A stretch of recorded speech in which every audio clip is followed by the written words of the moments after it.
సోదరులారా, ఈరోజు స్వదినం భారత రాజ్యాంగ పరిరక్షణ మన బాధ్యత అనే అవగాహన సదస్సు moment for peace and justice పొదుపు శాఖ వారు ఇక్కడ తమ కార్యాలయంలో వివరించడం జరిగింది. ఈ సమావేశానికి హాజరైనటువంటి పట్టణ ప్రముఖులు, ఇతర సంస్థ బాధ్యులు మరియు విద్యార్థులు మరియు ఎంపీల సంస్థ పెద్దలు అందరికీ ధన్యవాదాలు తెలుపుకుంటూ, నాకు ఇచ్చినట్టు అంశం రాజ్యాంగం నుండి ప్రాథమిక హక్కులు గురించి చెప్పడానికి నేను ప్రయత్నం చేస్తాను. ముఖ్యంగా రాజ్యాంగ అవతరణ దినోత్సవం అని జరుపుకుంటాం. అదేది తేదీ నవంబర్ 26వ తేదీ. ఈ మధ్యనే మీరు చూశారు. ఆ తేదీని పురస్కరించుకొని ప్రభుత్వం ఒక మాక్ అసెంబ్లీని నిర్వహించింది పిల్లలతో. ఎందుకంటే పిల్లల్లో కూడా అవగాహన రావాలా రాజ్యాంగం పట్ల, పిల్లల్లో కూడా రాజ్యాంగం పట్ల అవగాహన రావాలని మాక్ అసెంబ్లీ నిర్వహించడం వల్ల ప్రతి కాన్స్టిట్యూషన్ అంటే ఒక నియోజకవర్గం నుంచి ఒక విద్యార్థిని సెలెక్ట్ చేసి అక్కడ సేమ్ ఎలా అయితే అసెంబ్లీ నిర్వహిస్తారో ఆ అసెంబ్లీ లాగానే నిర్వహించడం జరిగింది. ఈ కార్యక్రమం చేపట్టడం ద్వారా ప్రభుత్వం చాలా మందికి ప్రజలకు తెలిసింది రాజ్యాంగం అంటే ఏంటి అనేది. మనకు రాజ్యాంగం నిర్మాణం గురించి మన జిల్లా అధ్యక్షులు చాలా చక్కగా వివరించారు. మనకు ఇచ్చినటువంటి రాజ్యాంగంలో మొత్తం 470 ఆర్టికల్స్ ఉన్నాయి. అందులో సవరణ ద్వారా ఇప్పుడు 448 ఆర్టికల్స్ ఉన్నాయి. ఈ ప్రాథమిక హక్కుల్లో మనకు 14 నుంచి 32 వరకు ఈ ప్రాథమిక హక్కులు అనేవి మనకు కానవస్తాయి. ఈ ప్రాథమిక హక్కులు ముఖ్యంగా 6 ఉన్నాయి. అవి ఏంటంటే, ఒకటి సమానత్వపు హక్కు. ఇది ఆర్టికల్ 14 నుంచి 18 వరకు. ఈ ఆర్టికల్ మనకు చదివినట్టయితే సమానత హక్కు గురించి తెలియజేస్తుంది. మరియు స్వేచ్ఛ స్వాతంత్రపు హక్కు, ఇది వచ్చేసి 19 నుంచి 22 ఆర్టికల్ మనం చదివినట్టయితే ఈ ఆర్టికల్ ద్వారా మనం ఏం సమానత్వం కోరుతుంది అనేది తెలుస్తుంది. మరియు ఆర్టికల్ 23 నుంచి 24 ఇది దోపిడీని నివారించే హక్కు మన ప్రాథమిక హక్కు నుంచి తెలియజేస్తుంది. మరియు మత స్వాతంత్రపు హక్కు 25 నుంచి 26 వరకు. విద్యా సాంస్కృతిక హక్కు గురించి ఆర్టికల్ 29 నుంచి 30 వరకు మనకు తెలియజేస్తుంది. మరియు చివరిలో ఏదైతే మనం ఇలా పెట్టామో రాజ్యాంగ పరిరక్షణ మన బాధ్యతని ఆర్టికల్ 32లో కూడా ఇదే విషయాన్ని పొందుపరచడం జరిగింది. రాజ్యాంగం పరిరక్షణ మన బాధ్యత అనే అంశంపై ఇక్కడ ఆర్టికల్ 32లో మనకు కానవస్తుంది. ఇకపోతే ఆర్టికల్ 14 ద్వారా సమానత్వం అంటే ఏంటి? సమానత్వం అంటే భారతదేశంలో పుట్టినటువంటి లేదా భారతదేశంలో నివసించేవారు ప్రతి ఒక్క భారత పౌరుడు కుల, లింగ, మత, వర్ణ వివక్ష లేకుండా భారతీయుడైతే అతను భారత పౌరుడుగా ఆమోదించబడతారు. అంటే పుట్టిన ప్రాంతాన్ని బట్టి కాకుండా భారతదేశంలో నివసిస్తున్నాడంటే అతను భారత పౌరుడు అని మనకు ఇక్కడ తెలుస్తుంది. సమానత్వం అంటే మనం ఒకవేళ మీరు ఇండియన్ కాదు అక్కడ పుట్టారు అని ఎవరైనా అయితే అంటే అది అతను అవగాహన రాహిత్యం వల్ల చెప్తున్నాడు అనుకోవచ్చు. ఎందుకంటే మన దేశ పెద్ద పెద్ద ప్రముఖులు, ప్రధానులు ఉన్నారు.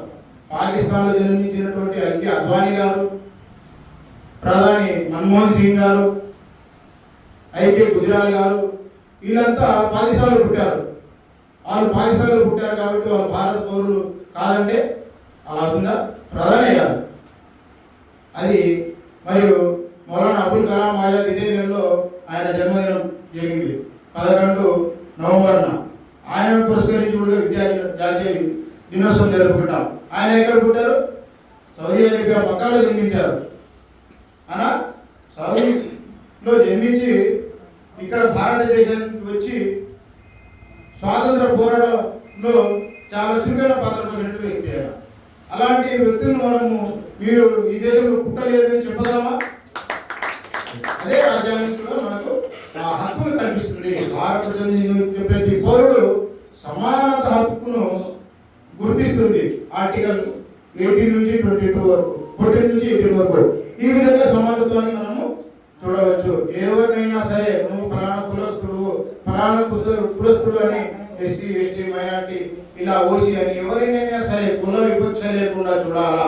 ప్రతి ఒక్కరు భారత పౌరులుగా సమానత్వాన్ని కొలిచేటప్పుడే భారత రాజ్యాంగాన్ని పరిరక్షించవచ్చు. ఇక్కడ భారతదేశం మీ గుర్తింపు కులం అనేది. ఒకవేళ మీరు ఇండియా దాటి విదేశాలకు పోతే మిమ్మల్ని ఎవరు అంటారు? ఇండియన్స్ అంటారు. ఏ కులస్తులు అంటారు మిమ్మల్ని? ఇండియన్స్ అంటారు. ఆ రాజ్యాంగ హక్కు కల్పించింది అంటూ ఒకవేళ ఇండియా దాటి విదేశాలు వెళ్ళినప్పుడు ఏదో ఇండియన్ అవుతావు. కాబట్టి మనం ఇండియన్ గానే గుర్తించాలి తప్ప కుల వివక్ష లేకుండా జీవించాలనేది ఇక్కడ సమానత్వం గురించి చెప్పడం జరుగుతుంది. మరియు రెండోది స్వేచ్ఛ హక్కు. స్వాతంత్రం అంటే వాక్ హక్కు, అంటే మాట్లాడే స్వేచ్ఛని ప్రసాదించిన రాజ్యాంగం ఆర్టికల్ 19 నుండి 22 వరకు ఇదే విషయాన్ని మనకు తెలియజేస్తుంది. ఈ రోజు నేను ఇక్కడ మైక్ తీసుకొని మీ ముందర మాట్లాడగలుగుతున్నానంటే అంటే నాకు ఇచ్చినటువంటి రాజ్యాంగం హక్కు ఇది. అదే నేను ఒకవేళ విదేశాలకు పోయి మాట్లాడగలనా మైక్ తీసుకొని? ఎవరే అనమాట కదా. ఇక్కడ నేను మాట్లాడుతున్నానంటే నేను భారత పౌరుని, నీకు మాట్లాడే స్వేచ్ఛ ఇచ్చింది రాజ్యాంగం. అందువల్ల నేను ఇక్కడ మాట్లాడుతున్నాను. ఎవరైనా సరే నా హక్కు కాల రాసేటప్పుడు నేను మాట్లాడే స్వేచ్ఛని ప్రసాదించింది కాబట్టి నేను ఎక్కడైనా అడగగలను, మాట్లాడగలను. ఎవరు నన్ను నియంత్రించే శక్తి లేదు అని ఇక్కడ తెలియజేసేది హక్కు, స్వేచ్ఛ హక్కు. ఇంకా ఇదే హక్కుల చట్టం ఆర్టికల్ 24 ఏదైతే అక్రమ నిర్బంధం, అంటే ఏ వ్యక్తినైనా సరే నోటీసు లేకుండా గవర్నమెంట్ ప్రభుత్వ పరంగా పోలీసు వారైనా సరే నోటీసు ద్వారా తెలియజేయకుండా అక్రమంగా నిర్బంధించినప్పుడు ఆర్టికల్ 24 ద్వారా ఏం చెప్తారంటే అతన్ని ఆర్టికల్ 22 ద్వారా ఏంటంటే ఒకవేళ వ్యక్తిని ఎప్పుడైనా అరెస్ట్ చేసినప్పుడు 24 గంటల్లోపు ప్రభుత్వానికి అప్పచెప్పాలి. జడ్జి ముందర ఆ వ్యక్తిని హాజరుపడతారు. లేని పక్షంలో అది చట్టవిరుద్ధం అవుతుంది. ఇదే విషయాన్ని మీరు ఈ మధ్యనే పొద్దుటూరులో జరిగిన ఒక సంఘటన ముందర ఉంచడానికి ప్రయత్నం చేస్తాను. పోలీసు వారే ఒక జ్యువెలర్స్ యజమానిని సెంటర్ నడిపడుతున్న లైట్ పాలంలో అక్రమంగా అరెస్ట్ చేసి తీసుకోవడం జరుగుతుంది. ఏ విషయంలో సరే అతను తప్పు చేసి ఉండొచ్చు, కానీ అక్కడ నోటీస్ ఇవ్వాలా, తెలియపరచాలా, తీసుకొని పోవాలా. కానీ గిడ్డాపడి పరంగా వచ్చి వాళ్ళు పోలీసు తీసుకుని అరెస్ట్ చేయడము అది చాలా తప్పే. కాబట్టి ఆర్టికల్ 22 ప్రకారం ఏంటంటే అక్రమ నిర్బంధం అంట. అది మనం రాజ్యాంగం ప్రకారం ఆ హక్కును పోలీసుల ద్వారా మనము వాళ్ళు ప్రశ్నించవచ్చు. అదే విషయాన్ని ఈ నియోజకవర్గ ప్రజా నాయకులు మేము ప్రొవిజన్ ప్రశ్నించడం జరిగింది.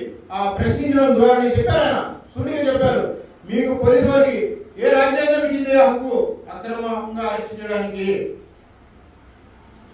ఆ హక్కు ప్రశ్నించడం వల్లనే వాళ్ళు ఆ వ్యక్తిని తెచ్చి ఇవ్వడం జరిగింది. ఎప్పుడైనా సరే మీరు ఏ వ్యక్తినైనా సరే అరెస్ట్ చేసినప్పుడు మనకు రైట్స్ ఉంది, కాన్స్టిట్యూషన్ మనకు ఇచ్చింది. కాబట్టి ఆ ఆర్టికల్ ప్రకారం మనము ఎవరైనా సరే మీరు అరెస్ట్ చేయనప్పుడు 24 గంటల లోపు ఆ వ్యక్తిని జడ్జి ముందర హాజరుపరచాలా. ఒకవేళ వాళ్ళు హాజరుపరచకుండా అతని ఆధీనంలో నుంచి అతని సతాయిస్తే మాత్రము చట్టపరంగా పోలీసుల వారిపై చర్య తీసుకునే అవకాశం ఉంది ఆర్టికల్ పరంగా. మరియు దోపిడీని నివారించే హక్కు ఆర్టికల్ 23, 24 ద్వారా మనకేం చెప్తుందంటే దోపిడీ అంటే ఇది ఇంతకుముందు బానిసత్వం అనేది కదా, ఆ బానిసత్వాన్ని నివారించడానికి ఇక్కడ ఆర్టికల్ పొందుపరచడం ఉంది. బానిసత్వం అంటే ఎట్టి చాకరీ చేసుకునే పరిస్థితి. ఇప్పుడు బ్రిటిష్ వాళ్ళు 1947 కన్నా ముందు ఏం చేశారు? భారతీయులు బానిసత్వాన్ని చూస్తున్నారు కదా. వాళ్ళ తిండి లేకుండా వాళ్ళ కాళ్ళ చేతుల దగ్గర పని చేసే విధంగా పని చేయించుకునేవాళ్ళు. ఆ బానిసత్వాన్ని పోగొట్టుకోవడానికి మనం ఈ స్వాతంత్రం తెచ్చుకున్న తర్వాత అదే అమలు ఎలా చేస్తారో వీళ్ళు కూడా అని దాన్ని కూడా ఇక్కడ పొందుపరచడం జరిగింది. ఆ బానిసత్వానికి పారదోలాలా. ఎప్పుడైతే ఆ కార్మికుడికి మనము పెట్టుకున్నప్పుడు కార్మికుడికి 8 గంటలకు పని మాత్రమే చేయించుకోవాలి. 8 గంటల నుంచి ట్రైన్ చేసుకుంటే మాత్రం అతనికి జీత భత్యాలు పెంచి ఇవ్వాలని కూడా అక్కడ పొందుపరచడం జరిగింది. ఇక బాల కార్మిక వ్యవస్థ కూడా వస్తుంది. మనకు బాల కార్మిక వ్యవస్థ వచ్చి 14 సంవత్సరాల లోపు పిల్లలకు ఎట్టి పరిస్థితిలో వారిని పనుల్లో ఉంచుకోవడానికి వీలేదు. ఏం చెప్తుంది? ఆర్టికల్ 24 ద్వారా మనకు తెలిసింది ఏమంటే బాల కార్మికులను మనం పనిలో పెట్టుకోవడానికి వీల్లేదు. 14 సంవత్సరాలు వచ్చినంత వరకు ప్రాథమిక విద్య అందించే బాధ్యత వరకు ప్రభుత్వానికి. అతను రైట్స్ ఉన్నాయి. 14 సంవత్సరాలు విద్యను అభ్యసించాడా, ఒకవేళ అతను కుటుంబానికి పోషించే శక్తి లేకుండా తల్లిదండ్రులను జీవించే హక్కును మరియు ఆర్థిక సాయాన్ని అందించే వాళ్ళుగా ఉండాలని ప్రభుత్వం నుండి ఇక్కడ తెలియబడింది. అందుకే మనం బాలకారులకు పనులు పెట్టినప్పుడు చట్టపరంగా ఎవరైనా అధికారులు వచ్చినప్పుడు రాబెట్టుకుంటాం. ఎవరైనా అనవసరంగా పిల్లలు పెట్టినప్పుడు కార్మికులు, ఎందుకంటే చట్టపరంగా మనకు అరెస్ట్ చేసే అధికారం ఉంది. పిల్లలు తీసుకొని మళ్ళీ చేస్తారు, పార్టీలో చేర్పిస్తారు. కానీ ఆ పిల్లలను పనులు పెట్టుకున్న యజమాని తీసుకొని పోయి బొక్కలేస్తారు. ఎందుకు? రైట్స్ ఇచ్చింది రాజ్యాంగం. అందువల్ల ఆయవస్థను కూడా మనం కాపాడే వాళ్ళము కావాలా. మరియు మత స్వాతంత్రపు హక్కు ఆర్టికల్ 25, 20 ద్వారా 28 ద్వారా మనకు తెలిసిందే. ఇక్కడ మనము చాలా విషయాలు గ్రహించవలసింది. ఆర్టికల్ 25 నుంచి 28 వరకు భారతదేశంలో చాలా మతాలు ఉన్నాయి. ఇన్ని మతాలు ఉన్నప్పటికీ భిన్నత్వంలో ఏకత్వం అనేది మన భారతం యొక్క ముఖ్య ఉద్దేశం. అంటే మిగతా దేశాలు ఒక మతపరంగా ఆచరించిన, మతపరంగా జీవించిన, భారతదేశం మాత్రం ప్రపంచంలో ఒక గుర్తింపునిస్తుంది. ఎన్ని మతాలు ఉన్నప్పటికీ భిన్నత్వంలో ఏకత్వం అనేది మనకు ఈ ఆర్టికల్ ద్వారా తెలిసింది. ఎందుకంటే ప్రతి మతం వాడు తమ మతాన్ని స్వీకరించే, తన మతాన్ని పాటించే స్వేచ్ఛని కలిగి ఉన్నాడు అని ఇక్కడ తెలియజేస్తున్నాడు. మరియు ఏ మతం ఇతర మతంపై ఆధిక్యతను పొందలేదు, పొందకూడదు. ప్రతి మతం దాని ఆధిక్యతను తాను గుర్తింపుగా ఉంటుంది. ఈ మతం గొప్ప, ఈ మతం వారు తక్కువ, ఈ మతం తక్కువ అనేది ఎలాంటి భేదము ఇక్కడ చూపించకూడదు. ప్రతి మతం వారు తమ మతానికి సంబంధించిన పనులు చేయించుకోవచ్చు, తన పాఠశాలలు చేసుకోవచ్చు, తన స్వేచ్ఛగా జీవించవచ్చు. అందుకే మనము ఆ మతానికి సంబంధించిన పనులు చేసుకునేటప్పుడు ఎవరైనా అడ్డంకులు సృష్టించేటప్పుడు మన రాజ్యాంగం ఇచ్చింది రైట్స్ ఉన్నాయి కాబట్టి మనము కోర్టుకు వెళ్ళవచ్చు. రాజ్యాంగ పరంగా ఆ కోర్టు మనకు ఆ హక్కులు ఇస్తుంది. ఎందుకు ఇస్తుందంటే ఇక్కడ మనకు ఒక ఏం చెప్తాం, ఇప్పుడు మనము పిల్లల కాలేజీలు ఉన్నాయి, ఫలానా కోర్సు చేరాలంటే ఏమంటారు? బలవంతం లేదు. కాలేజీలో పిల్లలకి ఏ కోర్సు తీసుకుంటుంటే అతని సొంత నిర్ణయం, ఏ కోర్సు అయినా తీసుకొని చేరవచ్చు. లేదు ఆ కాలేజీ అతను ఈ కోర్సే తీసుకోవాలని బలవంతం చేస్తాడా? చేయలేడు.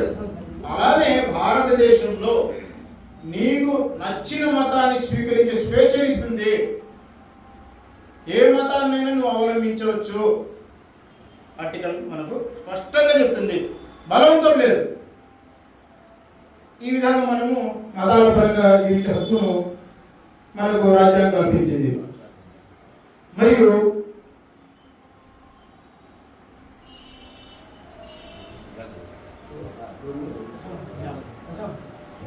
హక్కు ఆర్టికల్ 29, 30 ఇవి ఏం చెప్తున్నాయంటే మనకు మైనార్టీలకు సంబంధించిన సంస్థలను నిర్వహణ చేసుకోవచ్చు. అవసరాన్ని బట్టి వాళ్ళు సొసైటీలుగా తయారు చేసుకోవచ్చు.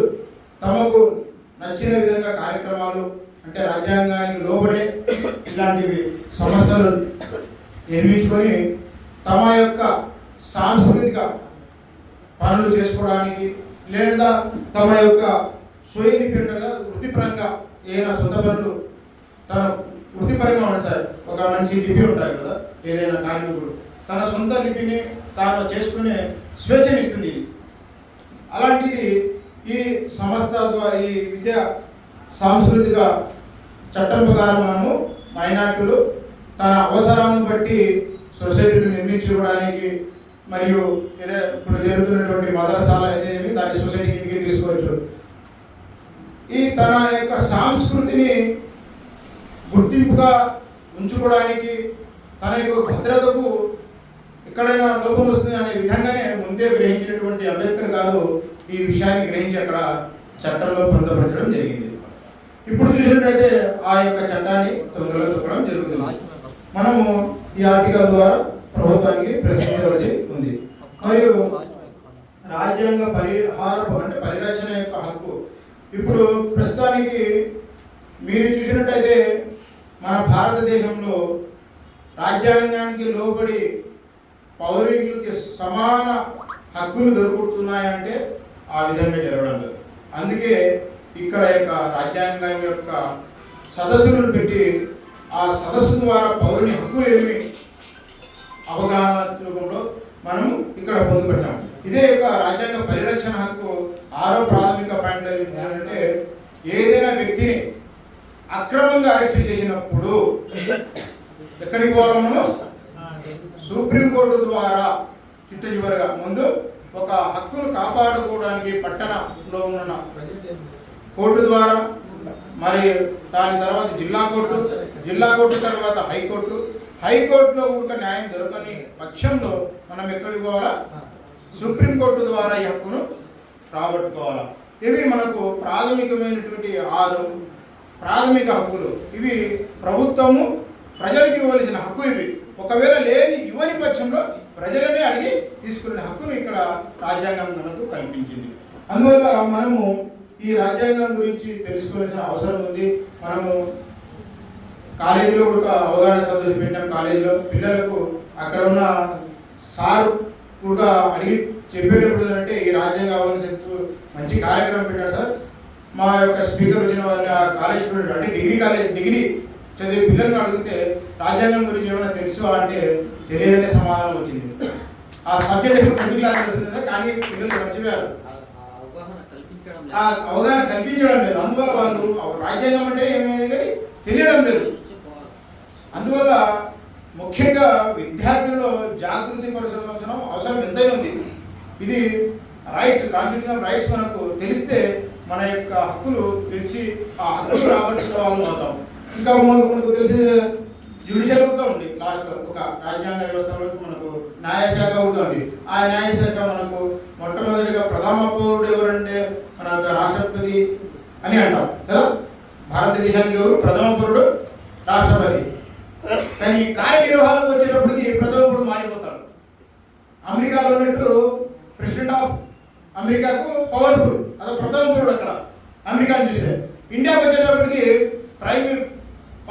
ప్రెసిడెంటే ప్రథమ పౌరుడు, కానీ పవర్ వచ్చేసరికి మినిస్టర్ మారుతుంది, ప్రధాని దగ్గరికి వచ్చేస్తుంది, ప్రైమ్ మినిస్టర్ దగ్గరికి వచ్చింది. ఎందుకంటే కాన్స్టిట్యూషన్ ఇచ్చింది కాబట్టి అది రైట్స్. అందువల్ల పౌరుడు పరంగా అయితే రాష్ట్రపతి, మన పౌర పరంగా అయితే ప్రధానమంత్రి దగ్గరికి వచ్చింది. ఈ రాజ్యాంగం తర్వాత మనకు భారతదేశంలో నుండి 28 రాష్ట్రాలు ఉన్నాయి. 28 రాష్ట్రాల్లో 3 కేంద్రపాలిత రాష్ట్రాలు కూడా ఉన్నాయి. 6 అసెంబ్లీతో పాటు శాసన మండలిలు కూడా ఉన్నాయి. ఎమ్మెల్యే, ఎమ్మెల్సీ అంటారు కదా, ఎమ్మెల్సీ. ఈ ఎమ్మెల్సీ గల మండలాలు శాసన మండలి ఎవరంటే 6 స్టేట్లు ఉన్నాయి. మిగతా ఇన్ని కేవలం అసెంబ్లీలో ద్వారానే జరుగుతున్నాయి. ఆ 6 ఏదంటే ఉత్తర ఇండియా వచ్చేసి 3, సౌత్ ఇండియాలో 3. ఉత్తర ఇండియాలో UP, Bihar, Maharashtra. South India వచ్చేసరికి కర్ణాటక, ఆంధ్రప్రదేశ్, తెలంగాణలో ఈ శాసన మండలి ద్వారా కూడా మనము వీళ్ళు మనకు ప్రజలకు పరిపాలించడానికి అక్కడ చట్టాలు తయారు చేస్తారు. ఈ రాజ్యాంగానికి లోబడే హక్కులు సవరణ చేస్తూ మనకు కావలసిన చట్టాలు తెస్తారు. ఒకవేళ ప్రజలకు వ్యతిరేకంగా ఎప్పుడైతే చట్టాలు చేస్తారో ఆ చట్టాలను రద్దు చేయడానికి కూడా ప్రజలకు హక్కు ఉంది. ప్రజలు ధర్నాల రూపంలో రోడ్ల మీదకి వచ్చి ఆ చట్టాలు ప్రజలకు వ్యతిరేకంగా ఉన్నాయి, ఈ చట్టాన్ని రద్దు చేయాలంటే పార్లమెంట్లో కానీ, అసెంబ్లీలో కానీ, శాసన మండలిలో కానీ, రాజ్యసభలో కానీ ఆ చట్టాన్ని రద్దు చేయడానికి కూడా ప్రజలకు ఆ హక్కు ఉంది. వాళ్ళ హక్కు మనం అడిగి ఆ హక్కు రద్దు చేసినంత వరకు ఉద్యమాలు చేయాల్సిన అవసరం కూడా ఉంది. ఇలాంటి అవగాహన సదస్సుల ద్వారా మరియు మీరు ఇచ్చిన సలహాల రూపంలో కూడా కొందరు కరపత్రాల ద్వారా, కొందరు ఆర్టికల్స్ డైలీ 1-2 కొటేషన్లు వాట్సాప్ల ద్వారా, ఇన్స్టాగ్రామ్ ద్వారా మనకు తెలియజేస్తే ప్రజలు అవగాహన వస్తుందని చెప్పడం చాలా సంతోషదగ్గ విషయం. మేము ఈ విషయాన్ని రాష్ట్ర వ్యాప్తంగా movement for peace and justice ఈ ఉద్యమాన్ని 10 రోజుల పాటు నిర్వహించాం. చాలా చక్కగా సక్సెస్ఫుల్గా జరుగుతుంది. ఇది ప్రతి సంవత్సరం మనం చేస్తున్నాం. కావున ప్రజల సహకారంతో మరియు ఎవరైతే ఇక్కడ విన్నారో 50 మంది తలా 10 మందిని చేరవేస్తే 500 మంది అవుతారు. నెక్స్ట్ ఇయర్ 500 మంది, ఒక 500 మందితో 500 మంది వరకు చేరవేసే వాళ్ళం. కాబట్టి వచ్చే తరానికి రాజ్యాంగం అంటే ఏంటనేది కూడా తెలియజేస్తుందని ఈ సభాముఖంగా తెలియజేస్తూ ఈ అవకాశాన్ని పొదుపు శాఖ వారికి ధన్యవాదాలు తెలుపుకుంటూ ఇంతటితో ముగిస్తున్నాను. జై హింద్, జై భారత్.